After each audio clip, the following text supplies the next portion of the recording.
नमस्कार दर्शक बंधु सकाळर मुख्य समाचार आपण मानक स्वागत करछु आमर ए चैनल रे।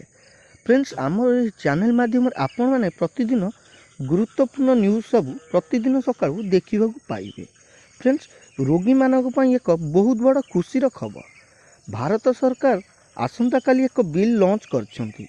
एही बिल माध्यम रे आपण माने जदी ट्रेन रे गोटे राज्य रु अन्य राज्य को यात्रा करूछंती एवं आपण देहर ट्रिटमेंट करने जाऊँगी तेबे आपण मानकु फास्ट एसी एवं सेकेंड एसी रे 50% पर्यंत रिहाती मिल पारिबो एवं जदि आपण स्लीपर रे टिकेट काटुछंती तेबे आपण मानकु एथिरे 75% रिहाती मध्य मिल पारिबो। आपण को सहित जणे लोक मध्य जाई पारिबो जहाकु 50% एसी रे एवं स्लीपर रे 75% रिहाती मिलिबो मध्य।